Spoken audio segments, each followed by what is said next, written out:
Assalamualaikum warahmatullahi wabarakatuh. Nama saya Immanuel Stewart Paradongan Siahaan.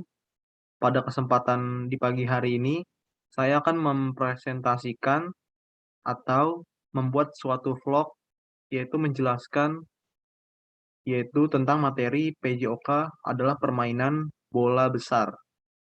Dengan saya sendiri adalah Immanuel Stewart Paradongan Siahaan dari kelas 12 MIPA 3 nomor absen 17.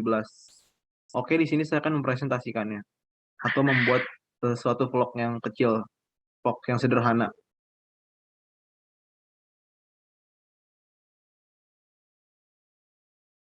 Ini adalah tampilan awalnya permainan bola besar dari Manustiot Paradongan Sian 12-3 absen 17. Kita pertama ke materi sepak bola. Materi sepak bola di sini kita akan belajar tentang pola penyerangan dan pola pertahanan. Yang pertama kita belajar tentang pola penyerangan. Jadi pola dari penyerangan itu tujuan utamanya adalah memasukkan bola ke gawang lawan. Teknik permainan yang tinggi dengan kontrol bola yang baik, kerjasama yang terjalin rapi, semangat yang tinggi, daya tahan yang prima, dan faktor keberuntungan menjadi sebuah tim dapat memenangkan pertandingan. Semua usaha tersebut bertujuan untuk dapat menghasilkan permainan yang baik sehingga dapat mencetak gol. Kemungkinan dapat mencetak gol jika dapat melakukan pola penyerangan yang baik. Jadi suatu tim itu diperlukan kerjasama yang sangat baik untuk mencapai suatu kemenangan dalam permainan sepak bola. Yaitu tujuannya adalah untuk mencetak gol dan memenangkan suatu pertandingan sepak bola tersebut. Di sini kita juga ada pola penyerangannya itu ada bermacam-macam, yaitu ada pemain yang bertugas sebagai pengatur serangan, ada yang sebagai pembantu serangannya, dan ada yang sebagai penembak utama atau dia sebagai ibaratnya aim star-nya. Dia sebagai yang selalu disorot dalam mencetak gol. Terus yang keempat adanya pemain yang bertugas sebagai pemancing lawan bertahan agar teman satu tim dapat menerobos ke daerah lawan. Jadi dalam permainan sepak bola itu diperlukan seseorang untuk ada satu orang atau satu teman kita untuk menerobos satu ke daerah lawan. Jadi ibaratnya dia kayak memancing. Jadi lawan itu jadi kayak mau mau ngejagain kita tapi ada juga yang menerobos ke daerah dia. Jadi itu fungsinya pada poin yang ke nomor 4 yaitu pada pola penyerangan dalam permainan sepak bola. Yaitu kita belajar pola pertahanan. Pola pertahanan ini untuk merampas bola dan mempertahankan wilayah sehingga tidak terjadi gol. Jadi di dalam permainan sepak bola ini kan kita sama-sama untuk menjaga gawang kita agar gawang kita tidak diterobos atau tidak dimasukkan bola oleh pihak musuh atau pihak lawan. Nah, pola pertahanan ini ada bermacam-macam, yaitu ada pola pertahanan dengan man to man. Apa artinya man to man? Itu cara bertahan satu lawan satu yang dilakukan di daerah pertahanan. Setiap pemain yang masuk ke daerah yang dijaga harus dikawal dengan ketat kemanapun dia bergerak di dalam daerah yang harus dipertahankan. Terus yang kedua, pola pertahanan daerah atau zone marking. Yaitu ada prinsipnya, yaitu ada 6. Dibutuhkan kerjasama tim yang baik, dapat menghambat gerakan pemain yang menyerang, mengamankan daerah pertahanan dari tekanan serangan lawan, pola pertahanan harus berlapis sehingga sulit ditembus penyerang lawan. Terus ada pola penyerangan harus membentuk formasi yang kokoh, pertahanannya pun harus dapat mendorong pemain lawan untuk kembali ke daerah sendiri. Terus ada lagi yaitu pola pertahanan kombinasi, yaitu berarti pola pertahanan yang pertama digabungkan sama pola pertahanan yang kedua, yaitu man to man and zone marking. Yaitu pola pertahanan adalah pola pertahanan yang paling kompleks atau yang paling susah ditembus. Artinya setiap pemain menjaga lawannya dengan tiba-tiba berpindah tempat, kemudian tugas itu diserahkan kepada temannya yang lebih dekat.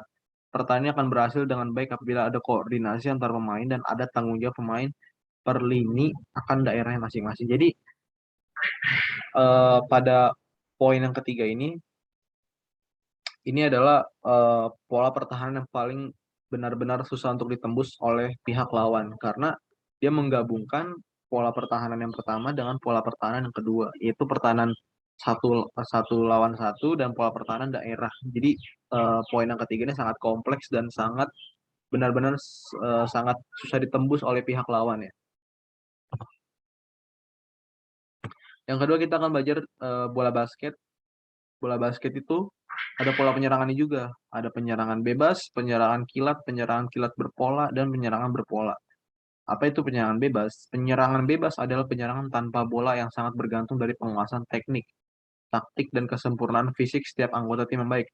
Meskipun bebas, namun penyerangan ini harus tetap ada koordinasi dan kerjasama antar pemain, sehingga terwujud adanya saling pengertian tiap pemain. Jadi, di pola penyerangan bebas eh,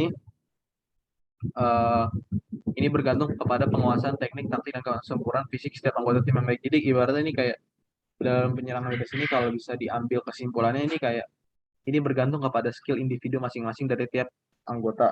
Jadi kayak ada A jago ini, si B jago ini, si C jago ini, si D jago ini, si E jago ini. Nah, pola penyerangan bebas inilah yaitu bergantung kepada ibaratnya skill individu dulu masing-masing. Karena dia bilang meskipun bebas, namun penyerangannya harus tetap ada koordinasi dan kerjasama.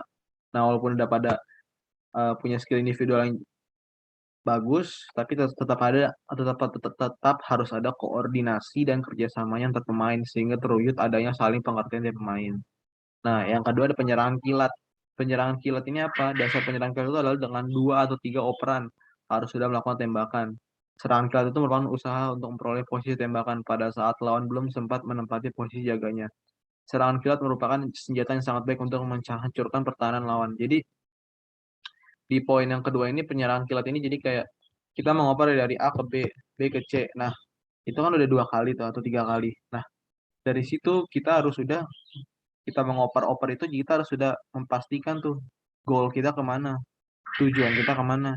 Jangan kita oper-oper tapi nggak gol-gol ya kan nggak nge-shoot keringnya. Jadi kayak percuma. Karena di sini dibilang harus dari kita sudah mengoper 2 atau 3 operan, kita sudah melakukan sebuah suatu tembakan. Nah, itu namanya pola penyerang kilat. Jadi kita sudah mengoper, oper ke sini, sini, sini, itu harus sudah ada tujuannya. Jangan cuma mengoper, mengamankan bola mulu. Kita harus juga punya suatu poin. Kita harus nge-shoot ke ring lawan. Nah, itu pola penyerangan kilat. Terus ada pola penyerangan kilat berpola. Serangan kilat ada yang berpola dan ada yang tidak berpola. Serangan kilat itu berpola dimulai dari ada situasi tertentu, misalnya dari situasi bola loncat, lemparan ke dalam, atau sesudah menutupi daerah pada waktu bertahan. Jadi ini pada saat ibaratnya bolanya itu nggak nentu posisinya. Misal dari posisi bola yang loncat, lemparan ke dalam, atau sudah menutupi daerah pada waktu bertahan. Jadi kayak ibaratnya saat bolanya posisi tidak menentu atau kita posisi tidak lagi enak atau posisinya lagi berantakan. Nah, kita pakai pola penyerangan kilat berpola. Nah, dari sini kita bisa memakainya. Terus ada penyerangan yang berpola. Penyerangan berpola itu adalah penyerangan dengan mengatur setiap pemain dengan punya tugas-tugas tertentu dan menguasai jalur-jalur gerakan. Nah, ini sama kayak pola penyerangan bebas. Jadi, tapi kalau di sini itu kayak eh, orang yang sudah punya skill individu masing-masing itu lebih dikembangin lagi untuk menguasai jalur-jalur gerakannya. Terus untuk mempunyai tugas-tugas tertentu. Nah, jadi di sini kayak sebenarnya sama nih kayak pola penyerangan bebas, tapi di sini itu kayak skill individu setiap masing-masing itu lebih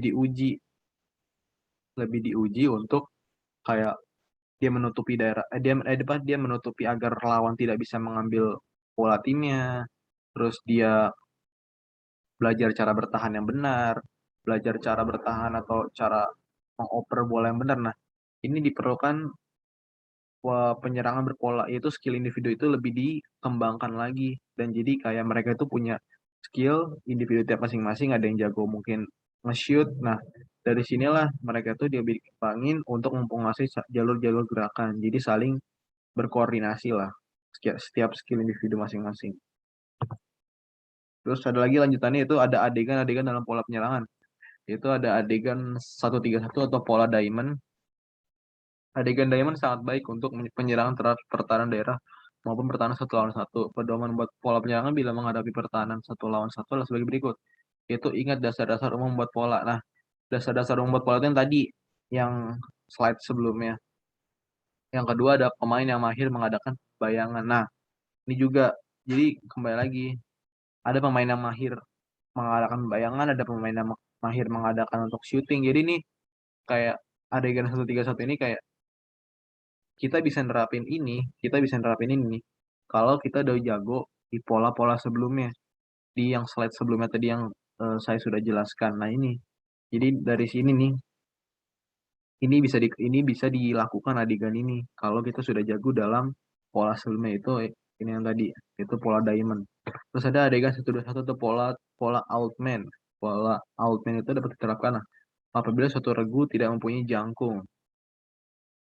Adegan 23 pola reverse. Adegan reverse diperlukan untuk penyerangan terhadap pertahanan satu lawan satu. Kemahiran memotong dan membayang serta kelincahan sangat dibutuhkan dalam melakukan pola penyerangan ini. Nah, ini kan tadi bilang kemahiran memotong dan membayang serta kelincahan sangat dibutuhkan dalam melakukan pola penyerangan. Ini biasanya dipakai orang-orang yang larinya cepat, terus orang yang lincah, gesit. Nah, ini nih biasanya di sini nih orang ini ditempatin di adegan 2 sampai 3 pola reverse. Nah, ini biasanya orang-orang yang apa? Yang gesit, yang larinya cepat, yang tinggi. Nah, di sini nih orang ini ditaruh di adegan 2 3 pola. Jadi orang-orang yang gesit, lincah, yang kayak belut lah ibaratnya susah ditangkap. Nah, ini di sini. Berarti dia tidak bisa dikejar karena dia orangnya kelincahan yang dibutuhkan kan katanya.